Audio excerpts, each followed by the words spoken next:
তিস্তা মহাপরিকল্পনা বাস্তবায়নে অগ্রগতি চায় জামায়াত। চট্টগ্রামে বিরোধী দলীয় নেতা। একটি দল চমক দেখাচ্ছে মন্তব্য পানি সম্পদ প্রতিমন্ত্রীর। বরিশালে পুলিশের হেফাজতে মৃত্যুর গুজবে থানায় হামলার ঘটনায় 200 জনকে আসামি করে মামলা। নারী পুরুষ সহ গ্রেপ্তার 18।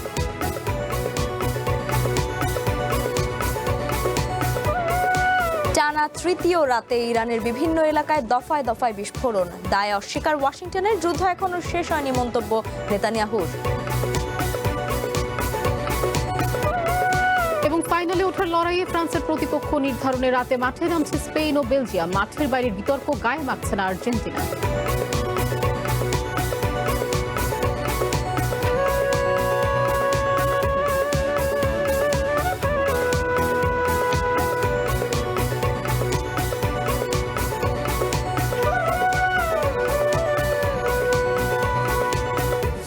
স্বাগত সন্ধ্যার বুলেটিনে। আমি লাইবা জান্নাত এবং আমি কাজে আসা। শুনছিলেন শিরোনাম, এবার বিস্তারিত।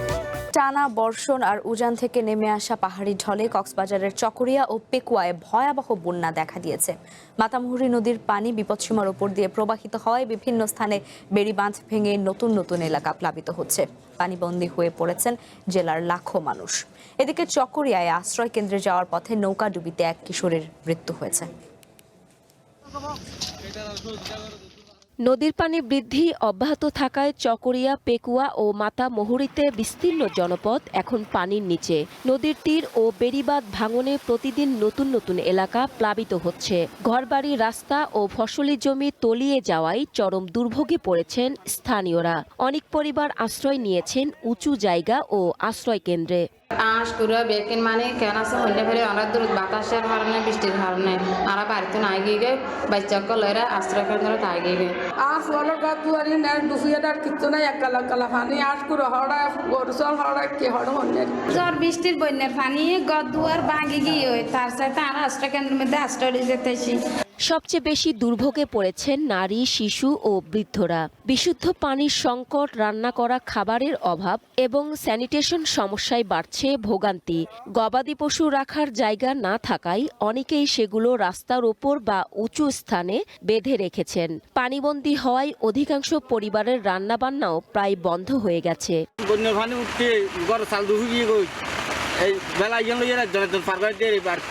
আজকে সারাদিন খাই নাই আমরা, কি করছি বুঝিনি। রাত্রে পানি উঠে গেছে, চুলোর মধ্যে আগুন ধরাতে পারিনি। পরিস্থিতি বেশি খারাপ। বন্যা কবলিত এলাকায় ত্রাণ বিতরণ অব্যাহত রয়েছে। পাশাপাশি খোলা হয়েছে আশ্রয় কেন্দ্র। আর ক্ষতিগ্রস্ত মানুষের জন্য প্রয়োজনীয় সহায়তা নিশ্চিত করতে প্রশাসন কাজ করছে বলে জানান এই কর্মকর্তা। যারা বিভিন্ন আশ্রয় কেন্দ্রে বা বিভিন্ন জায়গায় পানিবন্দী অবস্থায় আছে, বিভিন্ন কেন্দ্রে আশ্রয় নিয়েছে, তাদের সকলের জন্য আমরা চেষ্টা করছি ত্রাণের ব্যবস্থা করা, বিশেষত শুকনো খাবারের ব্যবস্থা করা। কারণ রান্না করা বা এই ধরনের জিনিসগুলো প্রসেস করা এই অবস্থা একটু মুশকিল হয়ে যাচ্ছে। এবং চেষ্টা করছি যেন সকল দুস্থ লোকজন, বন্যা আটকে পড়া লোকজন যেন ত্রাণের ব্যবস্থা হয়। তবে ক্ষতিগ্রস্তদের অভিযোগ, প্রয়োজনের তুলনায় সহায়তা এখনও অপ্রতুল্য। নদীর পানি না কমলে এবং ভাঙন অব্যাহত থাকলে পরিস্থিতি আরও ভয়াবহ হতে পারে বলে আশঙ্কা স্থানীয়দের। One national desk. চট্টগ্রামে টানা অতিবৃষ্টি ও পাহাড়ি ঢলে জেলার বিভিন্ন এলাকা প্লাবিত হয়ে প্রায় 8 লাখ মানুষ পানিবন্দী হয়ে পড়েছেন। এর মধ্যে সবচেয়ে ভয়াবহ পরিস্থিতি বিরাজ করছে সাতকানিয়া উপজেলায়। এদিকে বাঁশখালীতে পাহাড়ি ঢলে 2 শিশুর মৃত্যু হয়েছে। উপজেলার 17টি ইউনিয়নের বিস্তীর্ণ এলাকা পানিতে তলিয়ে গেছে। স্কুল, মসজিদ, উপজেলা পরিষদ এবং ইউএনও বাংলোতেও হাঁটু থেকে কোমর সমান পানি জমে রয়েছে। উপজেলায় অন্তত 3 লাখ মানুষ পানিবন্দী অবস্থায় রয়েছেন। দুর্গত মানুষের জন্য 69টি আশ্রয় কেন্দ্র খোলা হয়েছে এবং জেলা প্রশাসনের পক্ষ থেকে ত্রাণ বিতরণ চলছে। উদ্ধার কাজে সেনাবাহিনীর স্পিড বোট সহ বিভিন্ন সংস্থা কাজ করছে।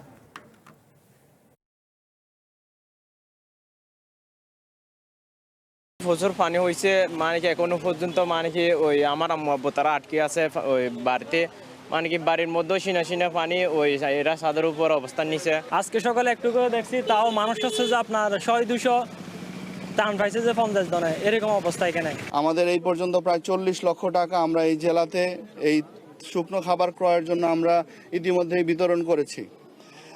এর বাইরে 200 মেট্রিক টন চাল বিতরণ করা হয়েছে।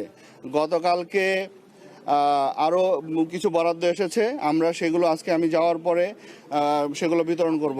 এই আসার পথে এই অবস্থা দেখে আমি মাননীয় মন্ত্রী মহোদয়ের সাথে কথা বলেছি এবং বাস্তব অবস্থা বলেছি, এবং এখানে এই বাস্তব অবস্থার প্রেক্ষিতে আরও এখানে একটা স্পেশাল বরাদ্দ আমরা পাবো। চট্টগ্রামের বাঁশখালী উপজেলার বন্যা দুর্গত এলাকা পরিদর্শন করেছেন বিরোধী দলীয় নেতা ও জামায়াতের আমির ডক্টর শফিকুর রহমান। সকালে উপজেলার বন্যায় ক্ষতিগ্রস্তদের আর্থিক সহায়তার পাশাপাশি তাদের খোঁজ খবরও নেন বিরোধী দলীয় নেতা। এ সময় বন্যা পরিস্থিতি নিয়ে গভীর উদ্বেগ প্রকাশ করেন তিনি। এর আগে চট্টগ্রাম বিমানবন্দরে নেমে জামায়াতের আমির বলেন, তিস্তা মহাপরিকল্পনা বাস্তবায়নে সরকারের অঙ্গীকারের দৃশ্যমান অগ্রগতি দেখতে চায় জনগণ।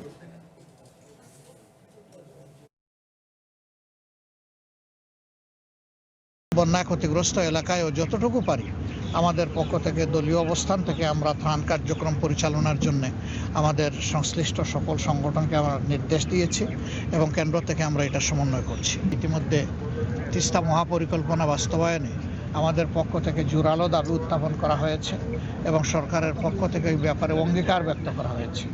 আমরা এখন সেই অঙ্গীকার বাস্তবায়নের অপেক্ষায় আছি। তিস্তা মহাপরিকল্পনা বাস্তবায়নে সরকার কাজ শুরু করার পর কৃতিত্ব নেয়ার উদ্দেশ্যে একটি দল রাজনৈতিক চমক দেখানো শুরু করেছে, এমন মন্তব্য করেছেন পানি সম্পদ প্রতিমন্ত্রী ফরহাদ হোসেন আজাদ। দুপুরে দেবীগঞ্জ পৌরসভার দোসীমানা এলাকায় পঞ্চগড় গেটের ভিত্তিপ্রস্তর স্থাপন শেষে তিনি এ মন্তব্য করেন। প্রতিমন্ত্রী বলেন, বিএনপি কথায় নয় কাজে বিশ্বাসী। জামায়াতকে ইঙ্গিত করে তিনি বলেন, সরকার যখন তিস্তা নিয়ে কাজ শুরু করেছে তখন তাদের কোনো অস্তিত্বই ছিল না। প্রতিমন্ত্রী আরও বলেন, স্টান্টবাজির রাজনীতি বাংলাদেশে আর চলবে না। তিস্তা মহাপরিকল্পনার কাজ অচিরেই শুরু হবে।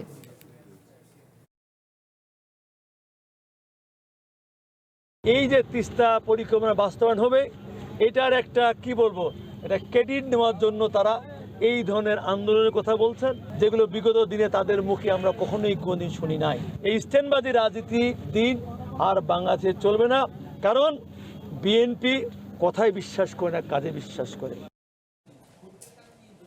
বন্যা কবলিত মানুষের পাশে থাকতে সরকার সর্বোচ্চ গুরুত্ব দিয়ে কাজ করছে বলে জানিয়েছেন প্রধানমন্ত্রীর উপদেষ্টা মাহদি আমিন। দুপুরে রাজধানীতে এক অনুষ্ঠানে তিনি জানান, এরই মধ্যে বন্যা দুর্গতদের কাছে ২৫০০ মেট্রিক টন চাল পৌঁছে দেওয়া হয়েছে। পাশাপাশি প্রধানমন্ত্রীর ত্রাণ ও কল্যাণ তহবিল থেকে ২,১৫,০০,০০০ টাকা সহায়তা দেওয়া হয়েছে। প্রায় ২৫০০ মেট্রিক টনের মতন চাল ইতিমধ্যে দুর্গত মানুষের কাছে পৌঁছে দেওয়া হয়েছে। জনগণের সরকারের প্রধানমন্ত্রী হিসেবে মাননীয় প্রধানমন্ত্রীর নির্দেশনায় বর্তমানে রাষ্ট্র পরিচালনায় থাকা দল বিএনপি এবং সর্বস্তরের নেতা কর্মীরা এই ৫ জেলার এবং অন্যান্য জায়গায় ক্ষতিগ্রস্ত মানুষের সাথে দাঁড়িয়েছেন, পাশে দাঁড়িয়েছেন এবং সম্পূর্ণভাবে প্রশাসন, আইন শৃঙ্খলা বাহিনী, যেখানে প্রয়োজন সেনাবাহিনী এবং রাষ্ট্রের গুরুত্বপূর্ণ প্রতিটি অনুষঙ্গ ক্ষতিগ্রস্ত মানুষদের কিভাবে কষ্ট লাঘব করা যায়, কিভাবে তাদের কাছে খাদ্যপণ্য পৌঁছে দেওয়া যায়, কিভাবে পানি পৌঁছে দেওয়া যায়, স্যানিটেশন নিশ্চিত করা যায়, সেগুলো নিয়ে কাজ করছে। টানা তৃতীয় রাতে ইরানের বিভিন্ন এলাকায় দফায় দফায় বিস্ফোরণের শব্দ শোনা গেছে। ইরানের সংবাদ মাধ্যমগুলো বলছে, গভীর রাতে ইরানের পারমাণবিক বিদ্যুৎ কেন্দ্র থাকা বুশের শহর সহ একাধিক শহরে বিস্ফোরণের শব্দ শোনা যায়। তবে বৃহস্পতিবার আমেরিকা নতুন করে কোনো হামলা চালায়নি বলে দাবি করছে সেন্টকম।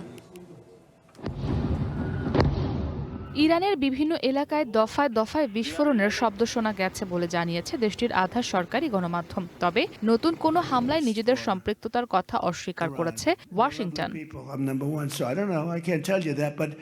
মেহের নিউজ এজেন্সির খবরে বলা হয়েছে, বৃহস্পতিবার গভীর রাতে ইরানের পারমাণবিক বিদ্যুৎ কেন্দ্র থাকা বুশেহর শহর এবং পাশের চোগাদাক এলাকায় একাধিক বিস্ফোরণের শব্দ শোনা গেছে। পাশাপাশি দক্ষিণাঞ্চলীয় কোনারাক শহরেও আরও ৩টি বিস্ফোরণের খবর পাওয়া গেছে। যদিও বিস্ফোরণের কারণ, ক্ষয়ক্ষতি বা হতাহতের বিষয়ে কোনো তথ্য দেয়নি তারা। এদিকে মেহের নিউজ এজেন্সির খবর প্রকাশের কিছুক্ষণ পরেই আমেরিকার সামরিক বাহিনীর সেন্ট্রাল কমান্ড সেন্টকম আল জাজিরাকে জানায়, গত কয়েক ঘন্টায় ইরানে তারা কোনো হামলা চালায়নি।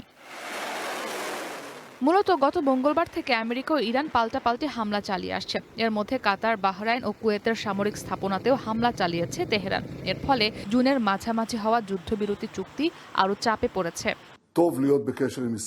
এদিকে ইরান থেকে এসব খবর আসার পর ইসরায়েলের প্রধানমন্ত্রী বেঞ্জামিন নেতানিয়াহু জানান প্রেসিডেন্ট ডোনাল্ড ট্রাম্পের সঙ্গে তার টেলিফোনে কথা হয়েছে। দুই নেতা বিভিন্ন বিষয়ে দুই দেশের মধ্যে সমন্বয় অব্যাহত রাখার বিষয়ে একমত হয়েছেন। নেতানিয়াহুর কার্যালয় থেকে দেয়া এক বিবৃতিতে বলা হয়, ট্রাম্প তাকে উপসাগরীয় অঞ্চলে আমেরিকার পদক্ষেপ সম্পর্কেও অবহিত করেছেন। ইসরাত মুক্তি, ওয়ান ইন্টারন্যাশনাল ডেস্ক। ইরানের সঙ্গে যুদ্ধ এখনও শেষ হয়নি বলে মন্তব্য করেছেন ইসরায়েলের প্রধানমন্ত্রী বেঞ্জামিন নেতানিয়াহু। একই সময় লেবানন প্রসঙ্গে বলেছেন, সেখানে যতদিন প্রয়োজন হবে ততদিন সেনা মোতায়েন রাখা হবে। ইসরায়েলি গণমাধ্যমে দেয়া এক বিবৃতিতে নেতানিয়াহু দাবি করেন, ইরান শাসন ব্যবস্থা একটি বড় ধরনের ধাক্কা খেয়েছে। তেল আবিবের নীতি একেবারে স্পষ্ট, আর তা হলো কোনো চুক্তি থাকুক বা না থাকুক, ইরানকে কোনোভাবেই পারমাণবিক অস্ত্রের অধিকারী হতে দেওয়া হবে না। যুদ্ধ এখনও শেষ হয়নি, বরং সামনে নতুন নতুন চ্যালেঞ্জ হাজির হচ্ছে বলে জানান নেতানিয়াহু। এ সময় পুরনো একটি দাবির পুনরাবৃত্তি করে তিনি বলেন, ইসরায়েল যদি সময় মতো পদক্ষেপ না নিত তবে এতদিনে তেহরান পারমাণবিক অস্ত্রের অধিকারী হয়ে যেত।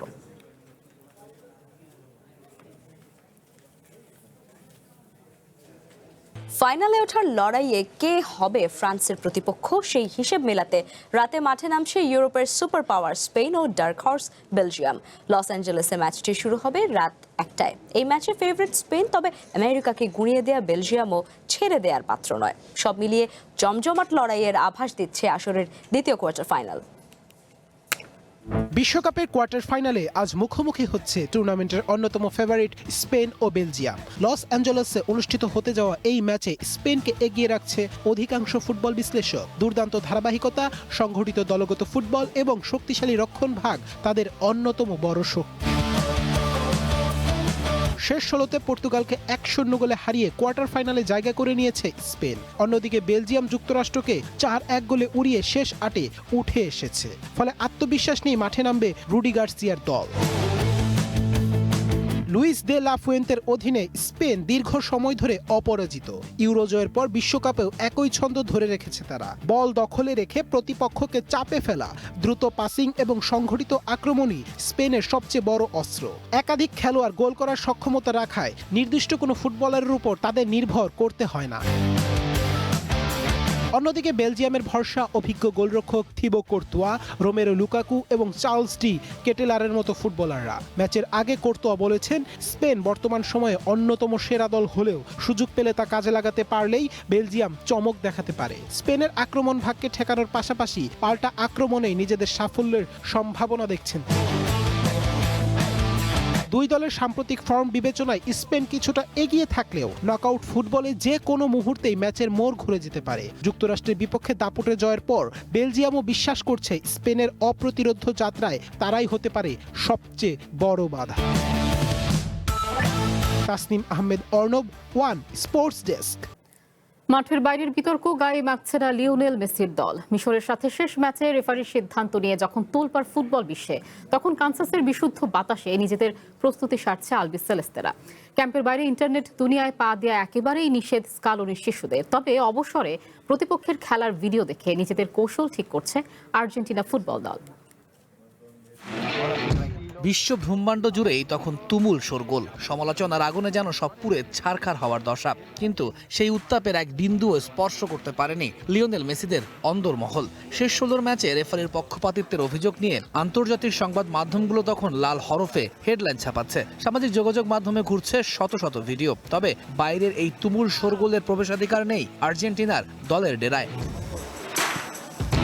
কোচ লিওনেল স্ক্যালোনি ও অধিনায়ক লিওনেল মেসির কড়া নির্দেশ, ক্যাম্পের বাইরের ইন্টারনেট দুনিয়ায় একদমই উঁকি ঝুঁকি দেয়া যাবে না। এই বিশ্ব চ্যাম্পিয়নরা কানসাস সিটির বেস ক্যাম্পে অনুশীলনে নেমেছিল। সংবাদ মাধ্যমের জন্য বরাদ্দ থাকা 15 মিনিটের স্লটে সাংবাদিকরা মূলত হাজির হয়েছিলেন মেসির উপস্থিতি দেখতে। তবে 39 বছর বয়সী এই আর্জেন্টাইন সে সময়টা কাটিয়েছেন বেঞ্চে বসেই। ফুটবলের রেকর্ডের এই বরপুত্র এখন আকাশ ছোঁয়ার পথে এগিয়ে চলছেন। গত 17 জুন কানসাস সিটিতে আলজেরিয়ার বিপক্ষে হ্যাটট্রিক দিয়ে তার বিশ্বকাপ অভিযান শুরু হয়েছিল। এরপর থেকেই যেন রূপকথার গল্প লিখেই চলেছেন ফুটবলের এই খুদে জাদুকর। মাত্র 5 ম্যাচেই তার পা থেকে এসেছে 8টি গোল। সব মিলিয়ে বিশ্বকাপের রেকর্ড 22 গোলের মালিক এখন লিওনেল মেসি। দল হিসাবেও দুর্দান্ত আর্জেন্টিনা। মিশরের বিপক্ষে 2 গোলে পিছিয়ে পড়ার পরও 3-2 ব্যবধানে ম্যাচ জয়ের পর কোচ স্কালোনি সাংবাদিকদের বলেছিলেন যে এই দলটা আসলেই অসাধারণ। কোচের এই মূল্যায়নে কোনো ভুল নেই। টুর্নামেন্টে এখন পর্যন্ত লাউতারো মার্তিনেজরা দারুণ ফুটবল উপহার দিয়েছেন। প্রথম রাউন্ডে মেসির গোলে জয়ের বৈতরণী পার হলেও নকআউটের জয়ে বড় ভূমিকায় রেখেছিলেন লিসান্দ্রো মার্তিনেজ, ক্রিস্টিয়ান রোমেরো আর এনজো ফার্নান্দেজরা। সুইজারল্যান্ডের বিপক্ষে 12 জুলাই মহাগুরুত্বপূর্ণ কোয়ার্টার ফাইনাল ম্যাচের আগে আর্জেন্টিনাকে আরও একটি ভালো খবর দিয়েছে ফিফা। বিশ্বকাপের অফিসিয়াল পরিসংখ্যানে বলের দখল, পাসিং ও আক্রমণ সব ক্ষেত্রে এখন মেসির আর্জেন্টিনাই সেরা। তাদের এই শৈল্পিক ফুটবল প্রদর্শনের জুড়ি মেলা ভার। তৌহিদুল ইসলাম, ওয়ান স্পোর্টস ডেস্ক। সরকারি দপ্তর ও সরকারের কোনো উন্নয়ন প্রকল্পে দলীয় সিন্ডিকেটকে প্রশ্রয় দেওয়া হবে না, এমন মন্তব্য করেছেন আইনমন্ত্রী মোহাম্মদ আসাদুজ্জামান। সকালে ঝিনাইদহের শৈলকুপা উপজেলায় এক অনুষ্ঠানে তিনি বলেন, সরকারের বদনাম হবে এমন কোনো সুবিধা দলীয় নেতাকর্মীদের দেয়া হবে না। চাঁদাবাজি বা অন্য কোনো অপরাধে জড়িত ব্যক্তি যত বড় নেতাই হোক না কেন, তাকে আইনের আওতায় আনা হবে বলেও জানান আইনমন্ত্রী। এ সময় বরিশালে দলীয় পরিচয়ে অনিয়মের একটি ঘটনার উদাহরণ টেনে তিনি বলেন, সরকার রাত পার না হতেই অভিযুক্তকে আইনের আওতায় এনেছে। শৈলকুপা উপজেলা স্বাস্থ্য কমপ্লেক্সের শয্যা সংখ্যা বাড়ানো এবং উন্নত স্বাস্থ্যসেবা নিশ্চিত করতে সরকারের পরিকল্পনার কথাও জানান আইনমন্ত্রী।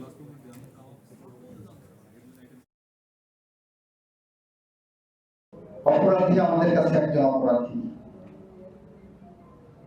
আমরা সে যত দলের যত বড় নেতাই হোক না কেন, আমাদের কাছে তার পরিচয় একজন অপরাধী।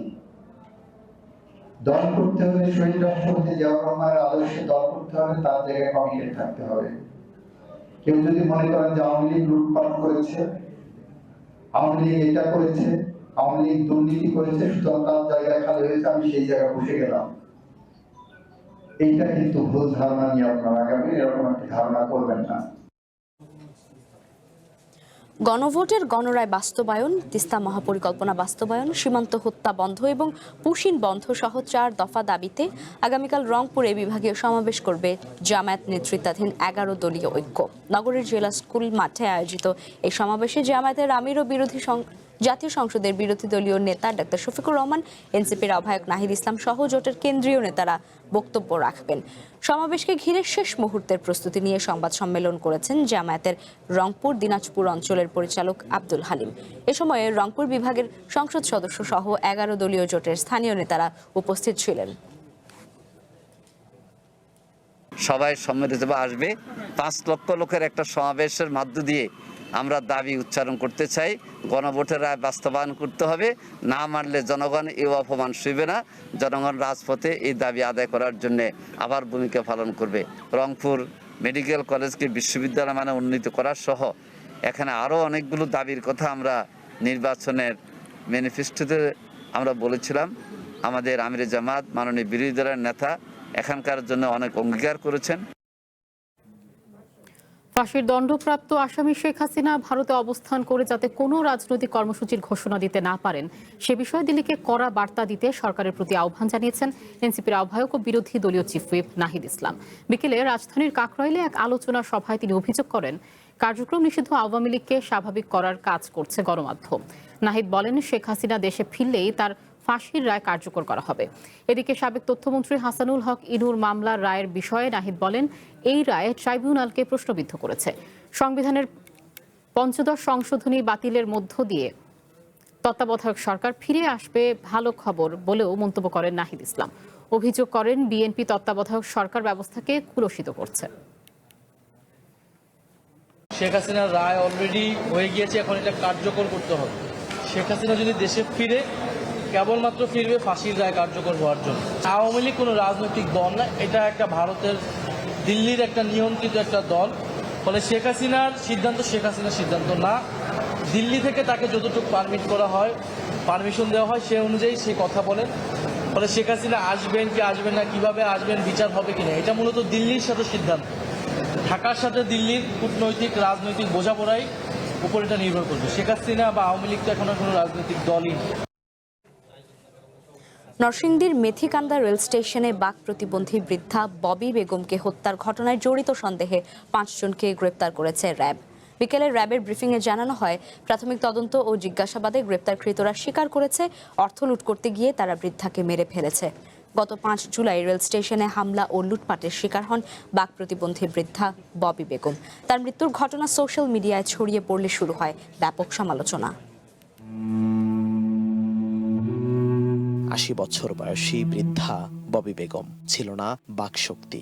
গত 2 যুগ ধরে রোগে শোকে নুয়ে পড়া এই মানুষটির ঠিকানা হয়ে উঠেছিল নরসিংদীর মেথিকান্দা রেল স্টেশন। স্টেশনের পরিত্যক্ত একটি কক্ষে বসবাস আর বিনা বেতনে প্ল্যাটফর্ম ঝাড়ু দেয়া ও পরিচ্ছন্নতার কাজ করতেন তিনি। গত 4 এপ্রিল মাঝরাতে ঘুমন্ত অবস্থায় তাকে মারধর করে দুর্বৃত্তরা ছিনিয়ে নেয় ববি বেগমের দীর্ঘদিনে জমানো প্রায় 20,000 টাকা। মঙ্গলবার অসুস্থ অবস্থায় হাসপাতালে নেওয়া হলেও বাঁচানো যায়নি তাকে। এ ঘটনায় সিসিটিভি ফুটেজ বিশ্লেষণ শেষে অভিযান চালিয়ে স্টেশনের আশপাশ থেকে 3 জনকে এবং ব্রাহ্মণবাড়িয়া থেকে 2 জনকে গ্রেপ্তার করে র্যাব। ওনার দীর্ঘদিনের সঞ্চিত অর্থ তার কাছে ছিল, এটা দুর্বৃত্তরা জেনে যায় এবং ধারণা করা যায় যে এই অর্থ নেওয়ার জন্যই তারা আসলে হামলা করে। পরবর্তীতে রেলওয়ে পুলিশ ভৈরব থানাতে ওই স্টেশনের যে সহকারী স্টেশন মাস্টার তিনি বাদী হয়ে 380, 323 এবং 506 ধারা অর্থাৎ চুরি, জখম এবং হত্যা চেষ্টার মামলা দায়ের করেন। শুক্রবার বিকালে রাজধানীর কারওয়ান বাজারে সংবাদ সম্মেলনে র্যাব জানায়, প্রাথমিক তদন্ত ও জিজ্ঞাসাবাদে গ্রেপ্তারকৃতরা স্বীকার করেছে অর্থ লুট করতে গিয়েই তারা বৃদ্ধাকে মেরে ফেলেছে। তাছাড়া গ্রেপ্তারকৃতদের 3 জনের বিরুদ্ধে রয়েছে একাধিক মাদক মামলা। 5 জনকে গ্রেফতার করা হয়েছে। তদন্তকারী কর্মকর্তা যদি মনে করেন যে আরও কারো সম্পৃক্ততা রয়েছে তাহলে তাদেরকেও আইনের আওতায় নিয়ে আসবেন বা গ্রেফতার করবেন। আমরা প্রাথমিক জিজ্ঞাসাবাদ করেছি, তো তারা অবশ্যই সম্পৃক্ততা পাওয়া গিয়েছে বিধায় তাদেরকে আমরা আইনের আওতায় নিয়ে এসেছি। এরপরেও তদন্তকারী কর্মকর্তা ফার্দার তদন্ত করবেন এবং বিচারিক প্রক্রিয়ার মাধ্যমে চূড়ান্ত সত্য উদ্ঘাটিত হবে। এর আগে বুধবার নিহত ববি বেগমের মরদেহ ময়নাতদন্ত শেষে রেল স্টেশনের কর্তৃপক্ষের কাছে হস্তান্তর করা হয়। এরপর স্টেশন সংলগ্ন একটি সামাজিক কবরস্থানে তাকে দাফন করা হয়। জিহাদুল ইসলাম, ওয়ান নিউজ, ঢাকা। বড় পর্দায় বিশ্বকাপ ফুটবল খেলা দেখানো হচ্ছে ঢাকা বিশ্ববিদ্যালয়ের 5টি ভেন্যুতে। হাই ভোল্টেজ ম্যাচে প্রতিদিনই ঘটছে মোবাইল মানিব্যাগ চুরি। সেই সাথে আছে এক শ্রেণীর ইউটিউবার ও কথিত সাংবাদিকদের ভিউ বাণিজ্য। মাত্রাতিরিক্ত শব্দ দূষণে পড়ালেখায় ব্যাঘাত ঘটছে এমন অভিযোগও করছেন শিক্ষার্থীরা। তারা বলছেন বিশ্ববিদ্যালয়ের আবাসিক এলাকায় এমন পরিবেশ মোটেই কাঙ্ক্ষিত নয়। আর ক্যাম্পাসে যে কোনো অপ্রীতিকর ঘটনা এড়াতে বিশ্ববিদ্যালয় প্রশাসনকে সতর্ক থাকার পরামর্শ দিয়েছেন শিক্ষকরা। ঢাকা বিশ্ববিদ্যালয়ের টিএসসি বিশ্বকাপ উন্মাদনায় মাতোয়ারা শিক্ষার্থীরা। কিন্তু এই আনন্দ উৎসবের মধ্যেই চুরি হচ্ছে মোবাইল মানিব্যাগ সহ মূল্যবান জিনিসপত্র। আমার মানিব্যাগ, আমার 2টা ফোন এখান থেকে হারাইছে, আমার ভালো লাগতেছে না। চুরির দায়ে আটক করে পুলিশে দেওয়ার ঘটনাও কম নয়। আবার ভিড়ের কারণে ঢাকা মেডিকেলে চিকিৎসা নিতে যাওয়া রোগীবাহী অ্যাম্বুলেন্সকেও অপেক্ষা করতে হয় টিএসসির সড়কে। সব মিলিয়ে বিশ্ববিদ্যালয় এলাকায় নিরাপত্তা নিশ্চিতে প্রশাসনের ভূমিকা নিয়ে অনেকেই প্রশ্ন তুলছেন। তাছাড়া খেলার আগে পরে হইচইয়ের কারণে শিক্ষার্থীদের পড়ালেখাও বিঘ্নিত হচ্ছে। এখানে মেয়েদের 2টা হল, একটু মেয়েদের বিষয়টাকে বিবেচনা রেখে যদি সাউন্ডটাকে আমরা একটু লিমিটেড করে রাখি তাহলে মনে হয় সকলের জন্য এটা সুবিধা হয়। তো এখানে যারা আসে মাস পিপল সবার জন্য উন্মুক্ত, যে আমাদের ওই যে সাইটটা ওইখানে হচ্ছে গণহারে সবাই প্রস্তাব করে। প্রতিনিয়ত যদি এটা চলতে থাকে তাইলে ওইখানে দুর্গন্ধের সৃষ্টি হবে, ওখানে কেউ বসতে পারবে না। শুধু এই সংকটই নয়, বরং খেলা দেখতে আসা কিছু কিছু কন্টেন্ট ক্রিয়েটরের অশালীন অঙ্গভঙ্গি এবং অশ্লীল শব্দচয়নও বিতর্কের জন্ম দিয়েছে, যাদের মূল উদ্দেশ্য সোশ্যাল মিডিয়ায় ভাইরাল হওয়া। এসব নিয়েও ক্ষুব্ধ শিক্ষার্থীরা। টিকটকার এখানে এসে অনেক আপত্তিকর ভিডিও কন্টেন্ট তৈরি করে, তো এটা আসলে বিশ্ববিদ্যালয় ইমেজের একটা সমস্যা তৈরি করতেছে। এখানে গায়ের মধ্যে এসে মানে পার্সোনাল বাউন্ডারিটা ক্রস করে সবাই আমার গায়ের পাশে এসে হচ্ছে বলেছিল 7 আপ 7 আপ। একটা মেয়ের কেন এত কাছে একটা ছেলে আসবে, and why can't I say anything. টিএসসিতে আসলে হচ্ছে খেলা দেখে মানে সবাই অনেক এনজয় করে, কিন্তু বহিরাগতদের জন্য এটা আমরা আসলে মানে খেলাটা এনজয় করতে পারতেছি না। বিশ্বকাপ খেলা চলাকালে বিশ্ববিদ্যালয়ের প্রবেশপথগুলোতে গণপরিবহন ও ভারী যানবাহনের প্রবেশ নিয়ন্ত্রণে গত 24 জুন একটি বিজ্ঞপ্তি দেয় বিশ্ববিদ্যালয় প্রশাসন। আর বিশ্বকাপ ফুটবল খেলাকে কেন্দ্র করে ক্যাম্পাসে যে কোনো ধরনের অপ্রীতিকর পরিস্থিতি এড়াতে বিশ্ববিদ্যালয় প্রশাসনের পূর্ব সতর্কতার বিকল্প নেই বলে মনে করেন শিক্ষকরা।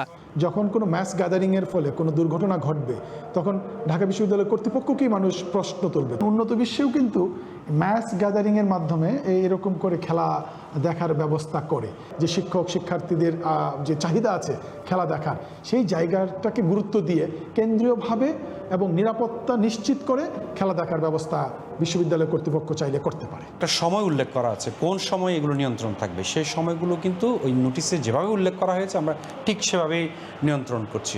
আমাদের একটা লিমিটেশনস আছে, সেটা হচ্ছে আমাদের জনবলের ঘাটতি রয়েছে। তবে আমাদের মোবাইল টিম, আমাদের চেষ্টা, আমাদের আন্তরিকতার কোনো ঘাটতি নেই, এই কনসার্নগুলো আমাদেরও আছে। বিশ্বকাপ খেলা দেখাকে কেন্দ্র করে দেশের অনেক অঞ্চলেই ঘটছে সংঘর্ষের মতো ঘটনা। এমন ঘটনা ঢাকা বিশ্ববিদ্যালয়ে ঘটার আগেই টনক নড়বে প্রশাসনের, এমন প্রত্যাশা সাধারণ শিক্ষার্থীদের। Rifat রিসান, one news, Dhaka. GI পণ্যের স্বীকৃতি পেয়েছে জয়পুরহাটের বিখ্যাত লতিরাজ কচু। স্বাদ ও পুষ্টিগুণে অনন্য এই কচু দেশের চাহিদা মিটিয়ে বিদেশের বাজারেও পরিচিতি পেয়েছে। যদিও মাঠ পর্যায়ে সেই অর্জনের সুফল পাচ্ছেন না কৃষক। স্থায়ী হাট বাজার ও প্রয়োজনীয় অবকাঠামোর অভাবে ন্যায্য দাম থেকে বঞ্চিত হচ্ছেন তারা।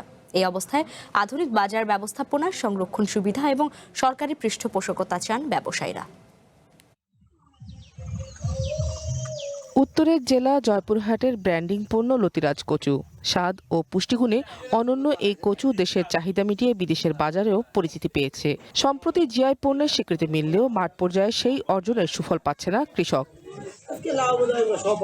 তাদের অভিযোগ, নির্দিষ্ট হাট, শেড কিংবা বিশ্রামাগার না থাকায় খোলা আকাশের নিচেই রোদ বৃষ্টি উপেক্ষা করে বিক্রি করতে হয় কচু। এতে যেমন বাড়ছে দুর্ভোগ, তেমনি বঞ্চিত হচ্ছেন ন্যায্য মূল্য থেকেও। জমির ভাড়া সব মিলে 1 লাখ টাকার মতো খরচ হয়ে যায় আমাদের, কিন্তু আমরা সেই হিসাবে বিক্রি করতে পারি না, বাজারে দাম কম। বাজার ব্যবস্থাপনাটা সংরক্ষণের যে জায়গা ওটা নাই, এবং হচ্ছে বিদেশি যে রপ্তানি করা হবে সেই ব্যবস্থাপনাও নাই। আর ব্যবসায়ীদের অভিযোগ, নিজেদের ভাড়া করা জায়গায় হাট বসিয়েও ইজারাদারদের দিতে হয় খাজনা। এতে উৎপাদন ও বিপণন ব্যয় বেড়ে যাচ্ছে। ফলে কৃষক যেমন কম দাম পাচ্ছে, তেমনি ব্যবসায়ীদেরও বেশি দামে কচু কিনতে হচ্ছে। আমরা নৈতিক লাভ বেশি দামে কিনতে হয়, নিতে আমরা বাজার ধরা হয়ে যায়, আমাদের দেখা যায় খরচ বেশি। হাট মালিক জমা খাজনা সব ঠিকই নিয়ে যায়, কিন্তু এখানে পেশাব পায়খানা কোনো পরিবেশ নাই। এক বস্তা লতির প্রতি 180 টাকা নিচ্ছে, 100 আবার কলার উপর 3 টাকা নিচ্ছে। আমরা সারা বছর এখানে ব্যবসা করতেছি, রোদে পুড়ে বৃষ্টিতে ভিজে বিভিন্ন মালামাল নষ্ট করে, কিন্তু এই বাজারে কোনো উন্নতি হয় না। এই মুহূর্তে সরকারের উচিত, যেহেতু জিআই পণ্য হিসেবে এটি অলরেডি স্বীকৃতি পেয়েছে, এটি কিন্তু সরকারের একটু লোন পৃষ্ঠপোষকতা দিয়ে কৃষকদেরকে সহায়তা করা দরকার, হাটের জায়গাটি সম্প্রসারণ করা দরকার। সংশ্লিষ্টদের মতে, জিআই স্বীকৃতির সুযোগ কাজে লাগিয়ে লতিরাজ কচুকে আন্তর্জাতিক বাজারে আরও বিস্তৃতভাবে পরিচিত করা সম্ভব। এর জন্য প্রয়োজন আধুনিক বাজার ব্যবস্থাপনা, সংরক্ষণ সুবিধা এবং সরকারি পৃষ্ঠপোষকতা। সরকারের কাছে আবেদন করব, যদি একটি স্থায়ী হাট সরকারিভাবে ওখানে তৈরি করা হয় এবং শেড নির্মাণ করা হয় এবং একটা লতিরাজ কচুর প্রসেসিং সেন্টার তৈরি করা হয়, তাহলে আমাদের এই দুধ যে পাইকার ভাইয়েরা এখানে আসে, প্রতিদিন এখানে মৌসুমের সময় প্রায় 8, 9, 10 টাকা পর্যন্ত কচু বিভিন্ন জায়গায় যায়। দুধ যে পাইকার ভাইয়েরা আসে, তারা এখানে স্বাচ্ছন্দ্যে এসে কচু ক্রয় করতে পারবে। অবশ্য লতিরাজ কচু উৎপাদন, বাজারজাতকরণ ও রপ্তানি সহজ করতে প্রয়োজনীয় উদ্যোগ নেওয়ার আশ্বাস প্রশাসনের। পাশাপাশি হাটের অব্যবস্থাপনা ও খাজনা আদায়ের অভিযোগও খতিয়ে দেখা হবে বলে জানান এই কর্মকর্তা। ব্যক্তি মালিকানাধীন বাজারে এটার প্রচলিতটা হচ্ছে করা হয়, ব্যবস্থাপনা করা হয়। এক্ষেত্রে আমি আরও বিষয়টা খতিয়ে দেখবো, যেহেতু আমি রিসেন্টলি এসেছি। যদি কোনো ধরনের অব্যবস্থাপনা হয়ে থাকে, সেটার বিষয়ে আমরা তদন্ত সাপেক্ষে প্রয়োজনীয় ব্যবস্থা গ্রহণ করব। চলতি মৌসুমে জয়পুরহাটে প্রায় 450 হেক্টর জমিতে লতিরাজ কচু আবাদ হয়েছে। কৃষকদের প্রত্যাশা, জিআই স্বীকৃতির পাশাপাশি সরকারি উদ্যোগে আধুনিক বাজার ও রপ্তানি সুবিধা নিশ্চিত হলে একদিকে যেমন বৈদেশিক মুদ্রার আয় বাড়বে, অন্যদিকে ন্যায্য মূল্য পেয়ে লাভবান হবেন চাষিরাও। One national desk. ভারী বৃষ্টিতে বিপর্যস্ত ভারতের জনজীবন। জলাবদ্ধতায় তলিয়ে গেছে দেশটির বিভিন্ন অঞ্চলের রাস্তাঘাট। বৃষ্টির কারণে বিভিন্ন দুর্ঘটনায় এখন পর্যন্ত 10 জনের মৃত্যুর খবর পাওয়া গেছে। আগামী কয়েকদিন ভারতের বিভিন্ন অঞ্চলে ভারী থেকে অতি ভারী বৃষ্টিপাত অব্যাহত থাকতে পারে বলে জানিয়ে সতর্ক বার্তা দিয়েছেন দেশটির আবহাওয়াবিদরা। টানা ভারী বর্ষণে প্লাবিত ভারতের বিভিন্ন অঞ্চল, তলিয়ে গেছে রাস্তাঘাট, সৃষ্টি হয়েছে তীব্র যানজট, ব্যাহত হয়েছে স্বাভাবিক জনজীবন। অবিরাম বর্ষণে বিভিন্ন দুর্ঘটনায় অন্তত 10 জনের মৃত্যুর তথ্য জানিয়েছে ভারতীয় গণমাধ্যমগুলো। রাজধানী দিল্লি এবং আশপাশের অঞ্চলে বৃহস্পতিবার কয়েক দফা ভারী বৃষ্টি হয়। এতে শহরের বিভিন্ন এলাকায় জলাবদ্ধতা, গাছ উপড়ে পড়া এবং তীব্র যানজটের সৃষ্টি হয়েছে। পূর্ব Delhi, Sangam Vihar, New Delhi rail station এলাকা, বুরারি এবং আরও কয়েকটি এলাকায় জলাবদ্ধতার খবর পাওয়া গেছে। এদিকে দিল্লির রোহিণীতে বৃষ্টির মধ্যে একটি ভবন ধসে মৃতের সংখ্যা বেড়ে 3 জনে দাঁড়িয়েছে বলে জানিয়েছে বার্তা সংস্থা পিটিআই। তবে এই বৃষ্টিতে 2023 সালের সেপ্টেম্বরের পর সবচেয়ে পরিষ্কার বাতাসের রেকর্ড গড়েছে দিল্লি। আবহাওয়াবিদরা জানিয়েছেন, আগামী কয়েকদিন ভারতের বিভিন্ন অঞ্চলে ভারী থেকে অতি ভারী বৃষ্টিপাত অব্যাহত থাকতে পারে। তাই নিচু এলাকায় বসবাসকারী মানুষকে সতর্ক থাকার পাশাপাশি প্রয়োজন ছাড়া বাইরে না যাওয়ার পরামর্শ দিয়েছে স্থানীয় প্রশাসন। ইসরাত মুক্তি, ওয়ান ইন্টারন্যাশনাল ডেস্ক। তীব্র তাপপ্রবাহে নাজেহাল ইউরোপে প্রাণহানির সংখ্যা ছাড়িয়েছে 10,000। এর মধ্যে কেবল জার্মানিতেই মারা গেছেন অর্ধেকেরও বেশি। বলা হচ্ছে, পশ্চিম ইউরোপে এবার ইতিহাসের উষ্ণতম জুন মাস রেকর্ড করা হয়েছে।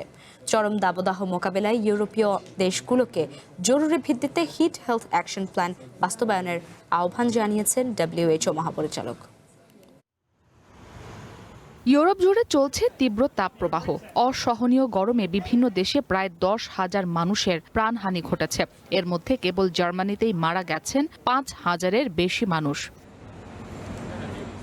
জার্মানির জনস্বাস্থ্য সংস্থা রবার্ট কখ ইনস্টিটিউট জানিয়েছে, চলতি বছরে এখন পর্যন্ত তাপপ্রবাহজনিত কারণে আনুমানিক 5,120 জনের মৃত্যু হয়েছে। এর মধ্যে অধিকাংশ মৃত্যুই ঘটেছে জুনের শেষ দিকে। সে সময় সাপ্তাহিক গড় তাপমাত্রা 20 ডিগ্রি সেলসিয়াসের অনেক ওপরে অবস্থান করছিল। সংস্থাটির তথ্য মতে মৃতদের মধ্যে প্রায় 4,270 জনের বয়স 75 বছর বা তার বেশি। আর পুরুষদের তুলনায় নারীদের মৃত্যুর সংখ্যা বেশি রেকর্ড করা হয়েছে। ইউরোপীয় ইউনিয়নের কোপার্নিকাস ক্লাইমেট চেঞ্জ সার্ভিসের বুলেটিন অনুযায়ী পশ্চিম ইউরোপে এবার ইতিহাসের উষ্ণতম জুন মাস রেকর্ড করা হয়েছে, যেখানে গড় তাপমাত্রা ছিল 20.74 ডিগ্রি সেলসিয়াস। কোথাও কোথাও তাপমাত্রা 40 ডিগ্রি সেলসিয়াসও ছাড়িয়ে গেছে, যার ফলে গলে যাচ্ছে রাস্তার পিচ। জার্মানি ছাড়াও ফ্রান্স, বেলজিয়াম, স্পেন ও নেদারল্যান্ডসেও দাবদাহে ব্যাপক প্রাণহানি ঘটেছে। দেশগুলোর কর্তৃপক্ষ জানিয়েছে, গত 20 থেকে 28 জুনের তীব্র তাপপ্রবাহের সময় এই 4 দেশে অতিরিক্ত 4,700 জনের বেশি মানুষের মৃত্যু হয়েছে। ইউরোপ জুড়ে তাপপ্রবাহজনিত কারণে প্রাণহানির ক্ষেত্রে বয়স্ক জনগোষ্ঠী সবচেয়ে বেশি ক্ষতিগ্রস্ত হয়েছে। একই সঙ্গে রেকর্ড তাপমাত্রা ও ক্রমবর্ধমান মৃত্যু নতুন করে উদ্বেগ তৈরি করেছে গোটা ইউরোপে। ইউরোপের এই বৈরী আবহাওয়া বিশ্বজুড়ে উদ্বেগ সৃষ্টি করেছে। বিশ্ব স্বাস্থ্য সংস্থার মহাপরিচালক টেড্রোস আধানম গেব্রিয়েসুস সতর্ক করে বলেছেন, জলবায়ু পরিবর্তন ও বৈশ্বিক উষ্ণায়নের কারণে একসময় প্রজন্মে একবারই তাপপ্রবাহ দেখা যেত, যা এখন প্রায় প্রতি বছরই ঘটছে। পৃথিবীর সবচেয়ে দ্রুত উষ্ণ হয়ে ওঠা মহাদেশ এখন ইউরোপ। এখানে বৈশ্বিক গড়ের তুলনায় দ্বিগুণ হারে তাপমাত্রা বাড়ছে। চরম এই দাবদাহ মোকাবিলায় ইউরোপীয় দেশগুলোকে জরুরি ভিত্তিতে হিট হেলথ অ্যাকশন প্ল্যান বা তাপ স্বাস্থ্য কর্মপরিকল্পনা বাস্তবায়নের আহ্বান জানিয়েছেন WHO মহাপরিচালক। ইসরাত মুক্তি, ওয়ান ইন্টারন্যাশনাল ডেস্ক। ফ্রান্সে হয়ে গেল ফ্যাশন দুনিয়ার সবচেয়ে জমকালো আসর প্যারিস ফ্যাশন উইক 2026। সোমবার থেকে শুরু হয়ে বৃহস্পতিবার পর্যন্ত টানা 4 দিন বিশ্বের সেরা ডিজাইনারদের আসর বসে প্যারিসে। এবারের ফ্যাশন উইকে নিজেদের কালেকশন নিয়ে বিশ্ব কাঁপাতে হাজির হয় 30টি প্রতিষ্ঠান। যদিও এই ফ্যাশন উইকের আকর্ষণ শুধু গ্ল্যামার নয়, বরং সারা বিশ্বে চলমান অস্থিরতাকেও নিজেদের কাজের মাধ্যমে ফুটিয়ে তুলেছেন ডিজাইনাররা। প্যারিসের মঞ্চ আবারও সাজলো রূপকথার আলোতে। 2026-27 ফল উইন্টার কালেকশন নিয়ে বিশ্ব কাঁপাতে সেখানকার ফ্যাশন এলাকায় হাজির হয় 30টি খ্যাতনামা ফ্যাশন হাউস। ডিওর, শ্যানেল, আরমানি প্রিভে এবং ব্যালেন্সিয়াগার মতো নামি দামি ব্র্যান্ডগুলো নতুন নকশা আর পোশাক তুলে ধরে। আর এসব পোশাকে সেজে বিশ্বজুড়েই আলোড়ন তুলেছেন জেন্ডায়া, পেড্রো প্যাসকাল, সাব্রিনা কার্পেন্টারের মতো তারকারা।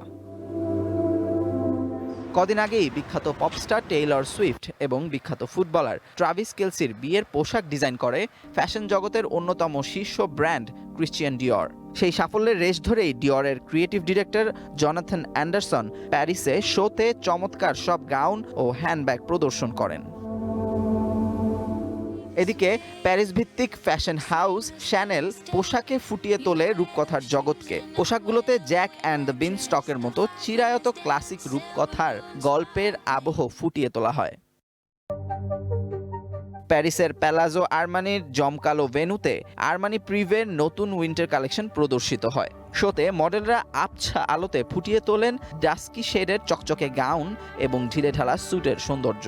দর্শকদের মূল আগ্রহ ছিল আরমানি প্রিভের বোম্বার জ্যাকেট, মখমল বা ভেলভেটের স্যুট এবং বড় কলারযুক্ত লম্বা কোটের দিকে।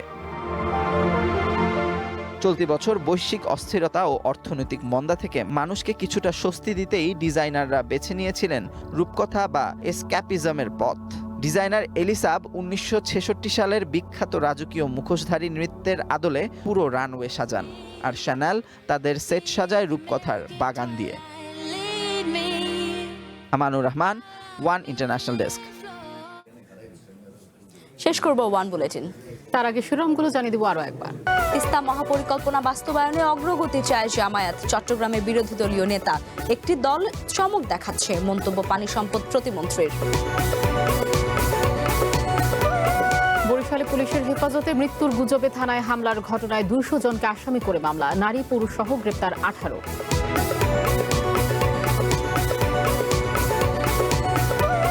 টানা তৃতীয় রাতে ইরানের বিভিন্ন এলাকায় দফায় দফায় বিস্ফোরণ, দায় অস্বীকার ওয়াশিংটনের। যুদ্ধ এখনও শেষ হয়নি, মন্তব্য নেতানিয়াহুর। ফাইনালে ওঠার লড়াইয়ে ফ্রান্সের প্রতিপক্ষ নির্ধারণে রাতে মাঠে নামছে স্পেন ও বেলজিয়াম। মাঠের বাইরের বিতর্ক গায়ে মাখছে না আর্জেন্টিনা।